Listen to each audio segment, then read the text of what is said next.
ஆரம்பிச்சது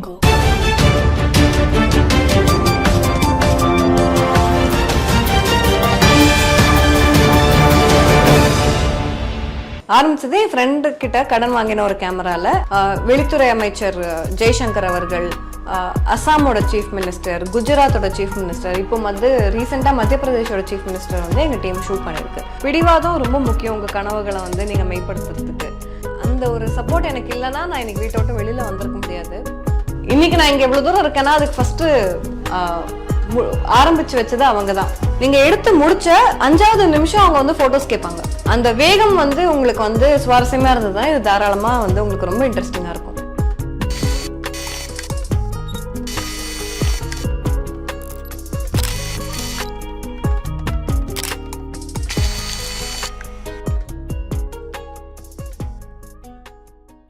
புகைப்படத்துறையில பெண்களுக்கான அடையாளத்தை பெறுவது சவாலான ஒன்று. அந்த வகையில் ஃபோக்கல் ஃப்ரேம்ஸ் என்கிற புகைப்பட நிறுவனத்தை தொடங்கி அதில் தனக்கான அடையாளத்தையும் பெற்றிருக்காங்க ஸ்மிதா ஜோஷி. 2012 புகைப்படத்துறையில் தனக்கான தேடுதலை தொடங்கிய ஸ்மிதா கலை, கலாச்சாரம், தூதரக நிகழ்வுகள், அரசியல் தலைவர்கள் சந்திப்பு, வெளிநாட்டு நிகழ்வுகள் என பல நாடுகளுக்கு பயணப்பட்டு பல்வேறு புகைப்படங்களை பதிவு செஞ்சிருக்காங்க.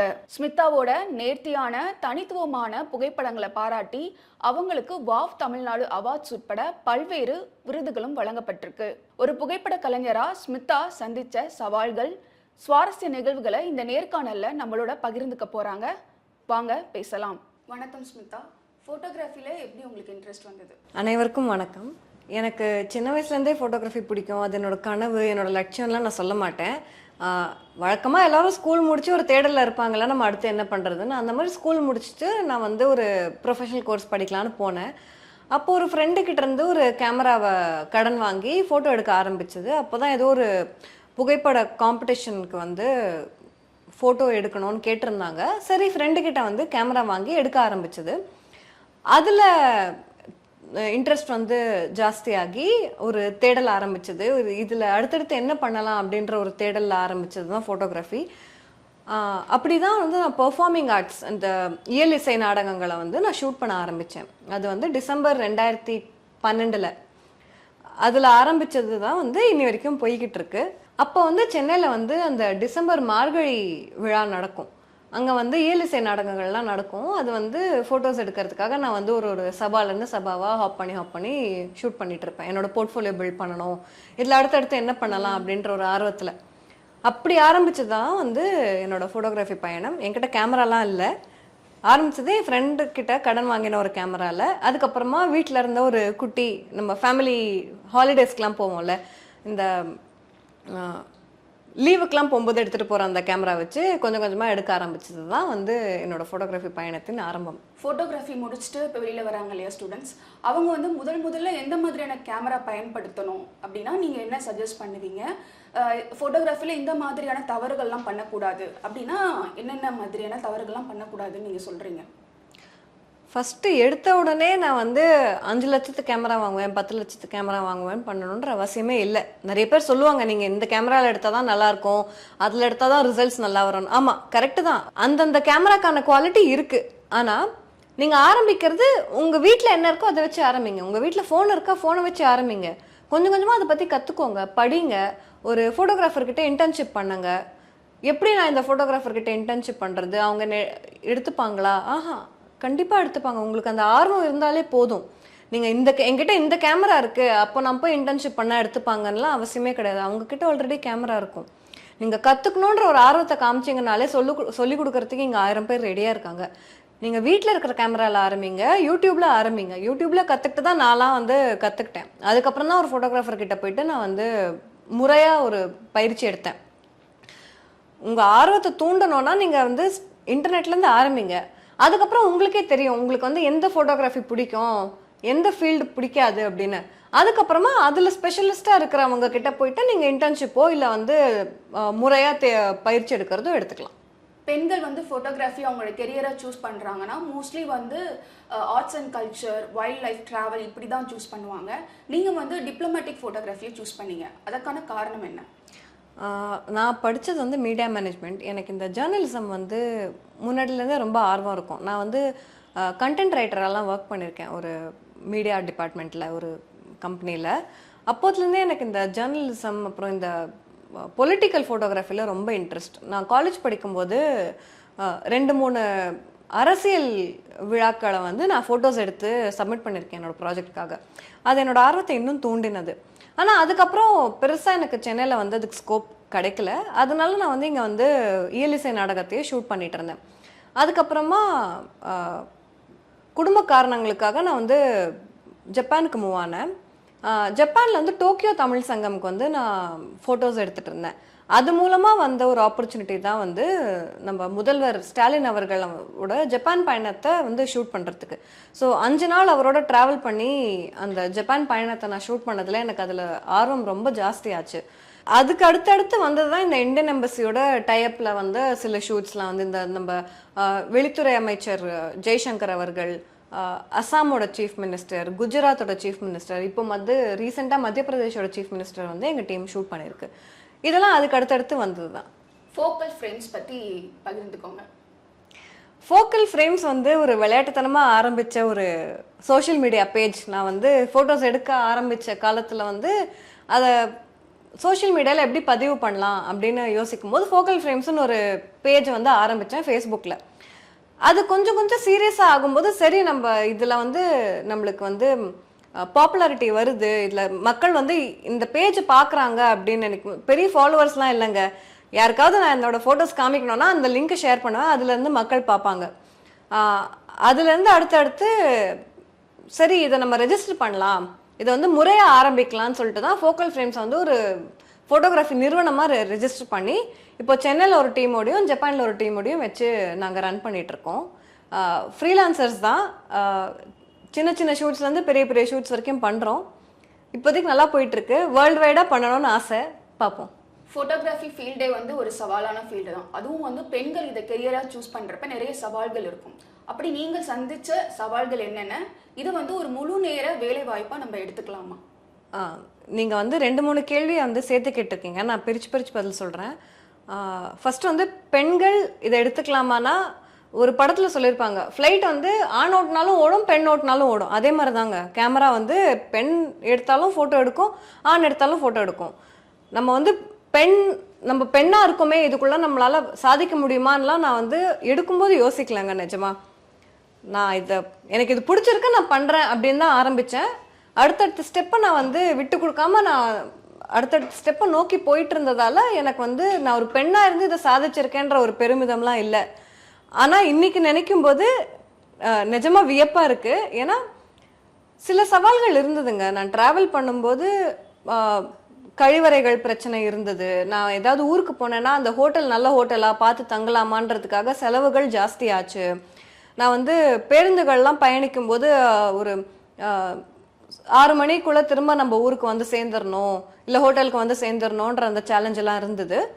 ஆனால் அது நீங்கள் போக போக நீங்கள் கடந்து போயிட்டே இருக்கலாம்.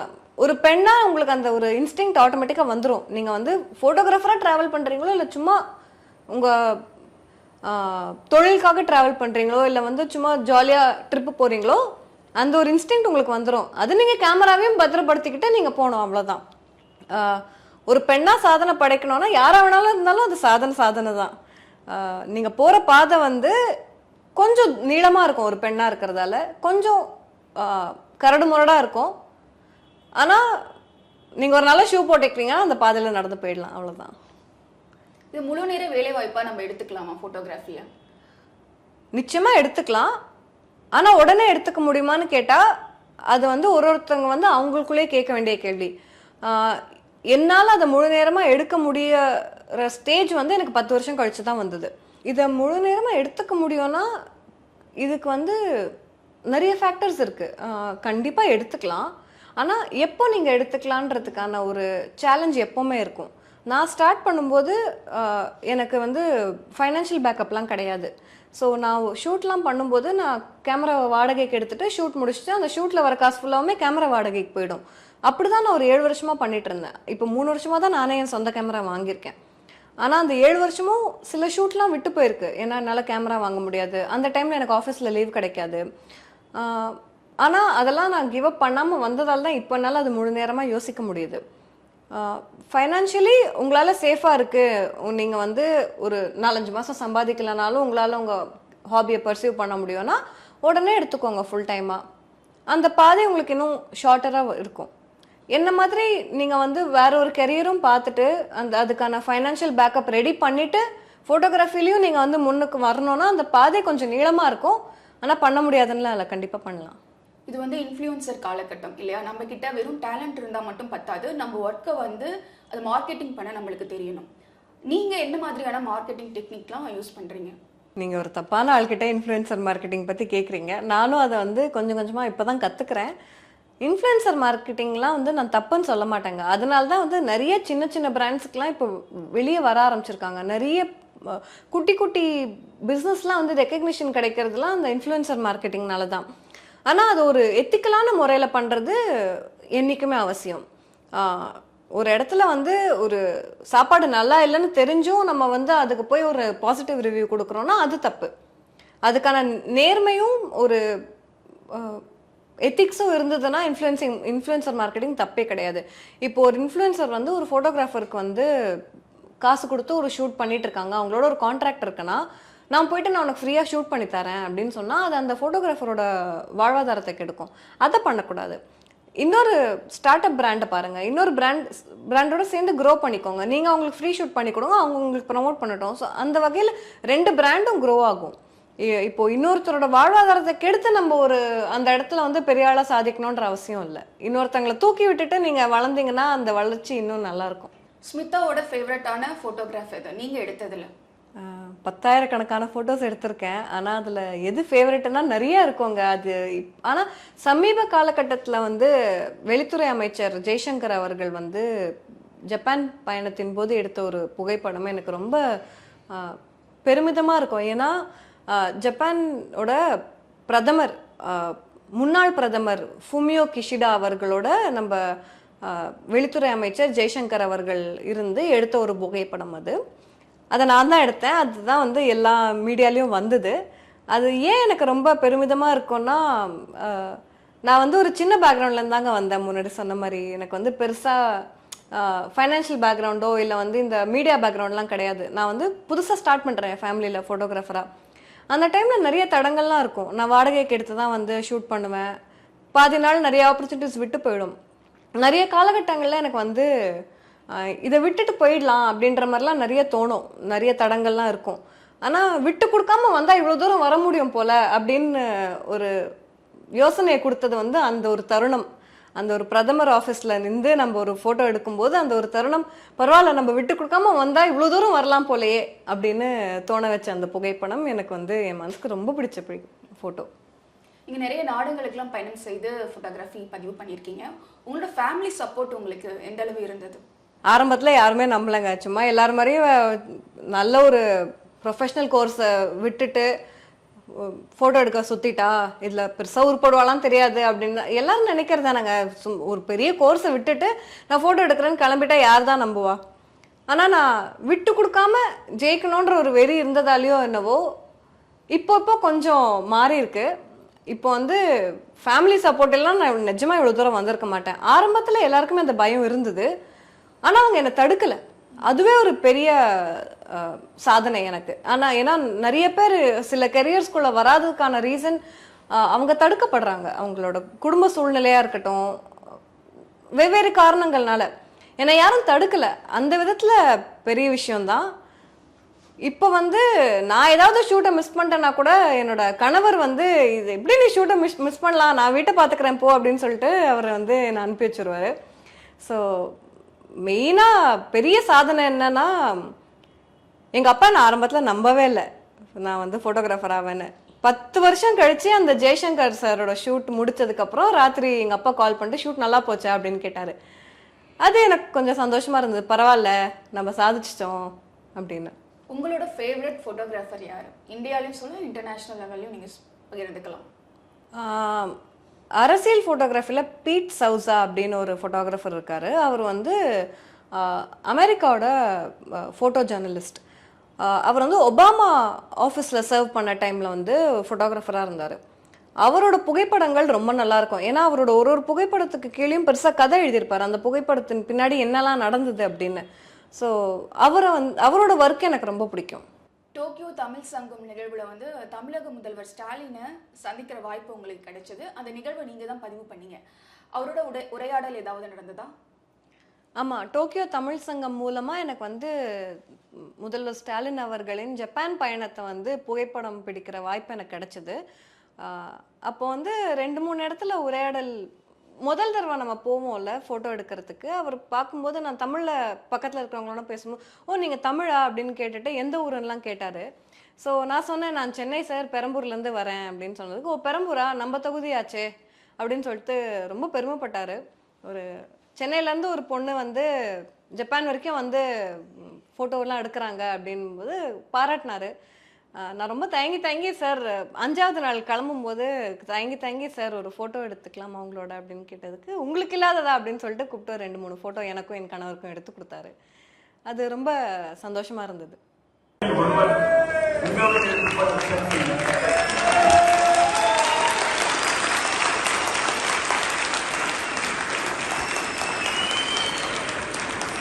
ஃபோட்டோகிராஃபில நீங்க என்ன எய்ம் பண்ணீங்களோ அந்த கட்டத்தை நீங்க மெல்ல மெல்ல அடைஞ்சிட்டீங்க. உங்களோட அடுத்த கட்ட பயணம் எப்படி இருக்க போகுது? ஸோ நான் இத்தனை நாளாக வந்து இயல் இசை நாடகம்லாம் நிறைய ஷூட் பண்ணிட்டேன். அதில் வந்து அடுத்தடுத்த லெவல் போகணுன்னும் இந்த பக்கம் ஒர்க் பண்ணிகிட்ருக்கேன். இன்னொரு பக்கம் அரசியல் புகைப்படம் எடுக்கிறதுலையும் எனக்கு ஆர்வம் ரொம்ப ஜாஸ்தியாக இருக்கிறதால அடுத்தடுத்து நம்மளோட பிரதமர் நரேந்திர மோடி அவர்கள், அமெரிக்க பிரசிடென்ட் ட்ரம்ப் அவர்களெல்லாம் வந்து ஒரு நாள் ஃபோட்டோ எடுக்கணும்னு ஆசை ரொம்ப ஜாஸ்தியாக இருக்குது. என்னதான் இருந்தாலும் வரலாறுல பதிவு பண்ணுற புகைப்படங்கள் அதெல்லாம் நம்ம எவ்வளோதான் ஃபோட்டோஸ் எடுத்தாலும் இந்த அரசியல் புகைப்படம் மாதிரி உங்களுக்கு வந்து அடுத்து 100 வருஷம் 200 வருஷத்துக்கெல்லாம் பேசப்படுற ஃபோட்டோகிராஃபி எதுவுமே கிடையாது. எனக்கு அது ரொம்ப ஒரு சின்ன ஆசை, எல்லா லீடர்ஸையும் எடுக்கணும்னு. நம்மளோட முன்னாள் முதலமைச்சர் ஜெயலலிதா அம்மாவை எடுக்கணும்னு ரொம்ப ஆசை இருந்தது. அந்த வாய்ப்பை இழந்துட்டேன். அடுத்து வர முதலமைச்சர்கள், அடுத்து வர பிரதமர்கள் எல்லாம் எடுக்கணும்னு ஒரு ஆர்வம் இருக்குது. பார்ப்போம். ஃபோட்டோகிராஃபியில் நீங்கள் ஃபாலோ பண்ணுற ஃபிலாசபி என்ன? ஃபோட்டோகிராஃபின்னு மட்டும் இல்லைங்க, லைஃப்லேயே நான் ஃபாலோ பண்ணுற ஃபிலாசபி வந்து உங்களுக்கு ஒன்று பண்ணணும்னு தோணுச்சு, ஒன்று பிடிச்சிருந்தது அப்படின்னா அடம் பிடிச்சி பிடிவாதம் பிடிச்சி அதை சாதிக்கணும்னு பாருங்கள். யார் எவ்வளோ கீழே எடுத்தாலும் கீழே இறங்காதீங்க. பிடிவாதம் ரொம்ப முக்கியம் உங்கள் கனவுகளை வந்து நீங்கள் மெய்ப்படுத்துறதுக்கு. இன்னொன்று, அந்த பிடிவாதம் வந்து இன்னொருத்தங்களை வந்து துன்புறுத்துற மாதிரியோ இன்னொருத்தங்களை வந்து கீழே தள்ளுற மாதிரியோ இருக்கக்கூடாது. நீங்கள் மேலே ஏறும்போது இன்னொரு 4 பேரை தூக்கி விட்டுருங்க. ஸோ என்னோட டீம் இப்போ ஒர்க் பண்ணிட்டு இருக்கிறது வந்து, இப்போது யார் வேணாலும் ஃபோட்டோகிராஃபருங்க, நான் தப்பாக சொல்லலை, பட் இப்போ கேமரா எடுத்தவங்கெல்லாம் ஃபோட்டோகிராஃபர் ஆகிடுறாங்க. அதில் ஜென்யூனாக இன்ட்ரெஸ்ட் இருந்து எனக்கு பேஷன் இருந்து வரவங்க ரொம்ப கம்மி. அதனால் அந்த மாதிரி பேஷன் இருக்கிறவங்களுக்கும் நான் வாய்ப்பு கொடுக்கணும்னு ஆசைப்பட்றேன். அந்த மாதிரி தான் ஒரு 2, 3 பேரை டோக்கியோவில் வந்து டீமில் வச்சுருக்கேன். டீமில் ரொம்ப நல்லா ஒர்க் பண்ணுறாங்க. நான் இல்லைனாலும் அந்த டீம் ஓடும், அந்த மாதிரி ஓடிட்டுருக்கு. சென்னையிலையும் கொஞ்சம் டீம் இருக்குது. காலேஜ் ஸ்டூடெண்ட்ஸ்லாம் இருக்காங்க எனக்கு இன்டர்ன்ஷிப் பண்ணுறதுக்கு. ஸோ எனக்கு தனியாக ஓட ஆசை இல்லைங்க. எனக்கு கூட நிறைய பேரை தூக்கி விட்டுட்டு ஓடினா அந்த சந்தோஷமே வேறு. ஏன்னா நான் வளரும்போது நிறைய பேர் என்னை தூக்கி விட்டாங்க. நான் மட்டும்தான் சாதிச்சு வந்தேன்னு சொன்னால் அது ரொம்ப தப்பாக இருக்கும். 1000 பேரோட சப்போர்ட் இல்லைன்னா நான் வந்திருக்க முடியாது, இன்க்ளூடிங் ஃபேமிலி. அதனால் தூக்கிவிட தூக்கி விடுறதுக்கு உங்களுக்கு ஒரு ஆப்பர்ச்சுனிட்டி கிடச்சதுன்னா தயவு செஞ்சு அதை பண்ணுங்கள். கெரியர் சார்ந்து நீங்கள் பல நாடுகளுக்கு பயணப்பட வேண்டியது இருக்கு இல்லையா? அந்த காலகட்டத்தில் உங்களோட ஃபேமிலி சப்போர்ட் எப்படி இருந்தது உங்களுக்கு? ஃபேமிலி சப்போர்ட் இல்லைன்னா எதுவுமே நடக்காதுங்க. இன்றைக்கி வந்து எனக்கு 3 மாத குழந்தை இருக்குது. அந்த குழந்தைய ஃபுல் அண்ட் ஃபுல் எங்கள் அம்மா தான் பார்த்துக்குறாங்க. அந்த ஒரு சப்போர்ட் எனக்கு இல்லைன்னா நான் இன்றைக்கி வீட்டை விட்டு வெளியில் வந்திருக்க முடியாது. குழந்தை பிறக்கிறதுக்கு முன்னாடியும் எனக்கு ஃபுல் அண்ட் ஃபுல் சப்போர்ட்டாக இருந்தது என் அப்பா, அம்மா, என்னோடய கணவர். நான் என்றைக்குமே எனக்கு வந்து வீட்டில் நீ இதை பண்ணணும், வீட்டில் இந்த விஷயத்தை நீ ஃபுல்ஃபில் பண்ணலைன்னா என்னை யாருமே கேள்வி கேட்டதே கிடையாது. உன்னோட ஒர்க்கை பார்த்துக்கோ போதும், வீடு தானாக இயங்கும் அப்படின்ற ஒரு நினப்பில் தான் எல்லாருமே என்னை வச்சுருந்தாங்க. அது ஒரு பெரிய விஷயங்க. அது வந்து அப்போ தான் வந்து வீட்டில் இருக்கிற பெண்கள் வெளியில் போய் வேலை பார்க்க முடியும். இன்றைக்குமே அது ஒரு ப்ராப்ளமாக தான் இருக்குது. இன்றைக்குமே நிறைய பெண்கள் வெளியில் போய் வேலை பார்க்குறாங்க. ஆனால் திரும்ப வீட்டுக்கு வரும்போது அவங்க வீட்டு வேலையும் பார்க்க வேண்டிய ஒரு கட்டாயத்தில் தான் இருக்காங்க. என்றைக்குமே எனக்கு அந்த கட்டாயம் இருந்ததில்லை. அதுக்கு மெயின் ரீசன் என்னோட ஃபேமிலி சப்போர்ட் தான். அவங்க இல்லைன்னா நான் இவ்வளோ தூரம் வந்திருக்கவே முடியாது, வாய்ப்பே கிடையாது. ஆரம்பத்தில் நான் ஃபோட்டோ எடுக்க ஆரம்பித்தப்போ யாரும் பெருசாக நம்பலை, இவன் என்ன பெருசாக பண்ணிட போகிறா அப்படின்ற மாதிரி பார்த்தாங்க. ஆனால் யாருமே என்னை தடுக்கலை. அடுத்தடுத்து நான் அடுத்தடுத்த லெவல் போகும்போது அவங்களுக்கே ஒரு நம்பிக்கை வந்தது. ஒரு பெரிய சப்போர்ட்டாக இருக்காங்க. அதை வந்து இல்லை சப்போர்ட் இல்லை நானாக தான் வந்தேன்னு சொன்னால் அது ஒரு பெரிய பொய், ரொம்ப தப்பு. ஃபோட்டோகிராஃபி ஃபீல்டில் ஏஐயை நம்ம த்ரெட்டாக பார்க்கணுமா இல்லை இது ஒரு வாய்ப்பாக பார்க்கணுமா? நம்ம முன்ன இருந்ததை விட ஃபோட்டோகிராஃபர்ஸ் அதிகரிச்சிருக்காங்க. ஆனால் முன்ன இருந்ததை விட ஃபோட்டோகிராஃபிக்கான வேலை வாய்ப்பு குறைஞ்சிருக்கு. ஏன்னா ஏஐனால அது வந்து மறுக்க முடியாத ஒரு விஷயம். ஆனால் ஏஐனால நிறைய ஆப்பர்ச்சுனிட்டிஸும் இருக்குது. அதை வச்சு நம்ம எப்படி அடுத்தடுத்த லெவலுக்கு பில்ட் பண்ணிட்டு போகலான்றதை மட்டும் தான் நம்ம பார்க்கணுமே தவிர அது த்ரெட்டுன்னு நினச்சி நம்ம புலம்பிட்டு இருந்தோம்னா அது எப்படியும் அடுத்தடுத்த லெவலுக்கு போய்கிட்டே தான் இருக்கும். நம்ம அடாப்ட் ஆகி அடுத்த லெவலுக்கு போயிட்டோம்னா அது ஈஸியாக அது பாட்டுக்கு அதோடு சேர்ந்து கோஎக்ஸிஸ்ட் ஆகிறது ஈஸியாக இருக்கும். சிஏ படிச்சுட்டு இருந்தீங்க, அதை குவிட் பண்ணிட்டு ஃபோட்டோகிராஃபிக்குள்ளே வரீங்க. அப்படி இந்த காலகட்டத்தில் உங்களுக்கு முதல் வாய்ப்பு யார் கொடுத்தா?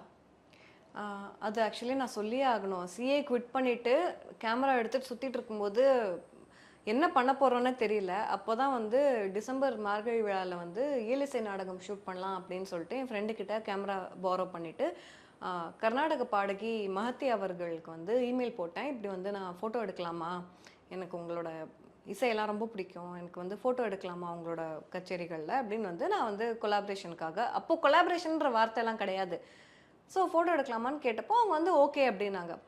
அவங்க கொடுத்த அந்த வாய்ப்பு தான். அந்த சீசன் ஃபுல்லாகவுமே அவங்க எங்கெல்லாம் பாடினாங்களோ அவங்கெல்லாம் வந்து ஷூட் பண்ணுறதுக்கான பெர்மிஷன் எனக்கு வாங்கி கொடுத்தாங்க. பேக் ஸ்டேஜ், சைட் ஸ்டேஜ், எங்கே வேணாலும் மூமெண்ட் ஆக்சஸ் எல்லாம் வாங்கி கொடுத்தாங்க. இன்றைக்கி நான் இங்கே எவ்வளோ தூரம் இருக்கேன்னா அதுக்கு ஃபஸ்ட்டு ஆரம்பித்து வச்சது அவங்க தான். ஸோ அவங்களுக்கு நான் ரொம்ப கடமைப்பட்டிருக்கேன். நான் ஃபஸ்ட்டு அந்த சீசன் முடிச்சுட்டு ஷூட் பண்ணி முடிக்கும்போது அவங்க ஒரு வாட்டி சொன்னாங்க, நீ வந்து உலகம்லாம் சுற்றுவ ஃபோட்டோ எடுக்கிறதுக்கு, நீ நல்லா எடுக்கிற அப்படின்னாங்க. அன்றைக்கி நான் அதை சீரியஸாகவே எடுத்துக்கலங்க, நான் ரொம்ப ஜோக்காக சிரிச்சுட்டு போயிட்டேன்.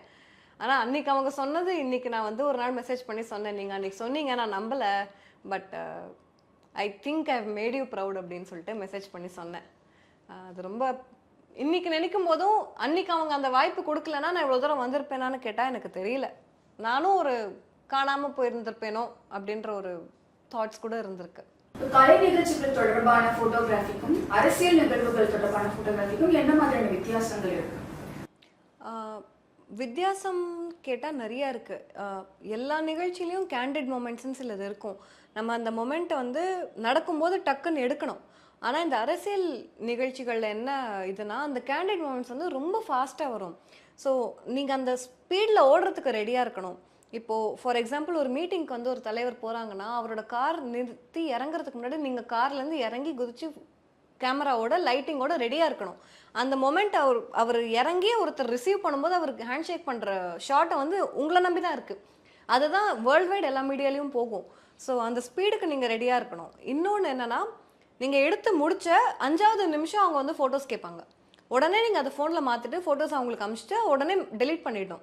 ஸோ நம்மக்கிட்ட எந்த ரெக்கார்ட்ஸுமே இருக்காது. எல்லாமே அவங்களோட சோஷியல் மீடியாலையும் அவங்களோட நியூஸ் ஆர்கனைசேஷன்ஸும் எடுத்துக்கிற ஃபோட்டோஸ் தான். நீங்கள் ஃபோட்டோ எடுத்து நீங்கள் அதை வந்து அவங்களுக்கு ஹேண்ட் ஓவர் பண்ணி டெலீட் பண்ணுறதுக்கான அந்த கால அவகாசம் வந்து 2 நிமிஷம் தான். அந்த வேகம் வந்து உங்களுக்கு வந்து சுவாரஸ்யமாக இருந்தது தான் இது தாராளமாக வந்து உங்களுக்கு ரொம்ப இன்ட்ரெஸ்டிங்காக இருக்கும். ஃபோட்டோகிராஃபி சார்ந்து பல பயனுள்ள தகவல்களை நீங்கள் பகிர்ந்துக்கிட்டீங்க. ரொம்ப நன்றி. ரொம்ப நன்றி.